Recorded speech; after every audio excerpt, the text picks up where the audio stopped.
എന്റെ പ്രതിഷേധം ഞാൻ അറിയിക്കുന്നത് ഇതാണ്. ഞാൻ നേരത്തെ മുതലേ പറയുന്ന ഒരു കാര്യമാണ്. ഇന്ന് കേരള ബ്ലാസ്റ്റേഴ്സ് അനുഭവിച്ചുകൊണ്ടിരിക്കുന്ന ഏറ്റവും വലിയ പ്രശ്നം എന്ന് പറയുന്നത് ഒരു മികച്ച മാനേജർ ഇല്ല എന്നുള്ളത് തന്നെയാണ്. മിഖായേൽ സ്റ്റാർ ഒരു മികച്ച മാനേജർ ആയിരുന്നു എന്ന് പലരും അവകാശപ്പെടുന്നുണ്ട്. ആളിനെ പറഞ്ഞു വിടരുതായിരുന്നു. അതൊക്കെ പിന്നത്തെ കാര്യം. ഇപ്പൊ മിഖായേൽ സ്റ്റാർ അല്ല ഇനിയിപ്പോ പെപ് ഗാർഡിയോള വന്നാൽ പോലും ഈ ടീമിനെ ബിൽഡ് ചെയ്തെടുക്കാൻ അവർക്ക് കുറച്ച് ടൈം വേണമെന്നേ.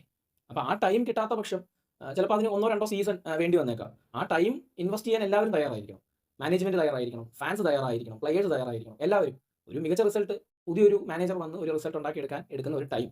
ആ സമയം നമ്മൾ ക്ഷമയോട് കൂടി കാത്തിരിക്കേണ്ടതായിട്ടുണ്ട്. ശരിക്കും പറഞ്ഞാൽ നമുക്ക് അങ്ങനെ ഒരു ക്ഷമയോട് കൂടി കാത്തിരിക്കേണ്ട ഒരു അവസ്ഥ വന്നു ചേർന്നതാണ്. അതിന്റെ ഒരു ആവശ്യം ഇവിടെ വരുന്നില്ലായിരുന്നു. കാരണം ഇവാൻ വിക്കുമനോവിച്ച് എന്ന മാനേജർ ആള് 3 വർഷമായിട്ട് ഇവിടെ ഉണ്ടാക്കിയ ഇമ്പാക്ട് നമുക്ക് അറിയാവുന്നതാണ്. ആള് ബിൽഡ് ചെയ്ത ടീമാണിത്. ആളിനെ സാക്ക് ചെയ്യേണ്ടതായിട്ട് ഒരു പ്രോബ്ലം ഞാൻ നോക്കിയിട്ട് കാണുന്നില്ല.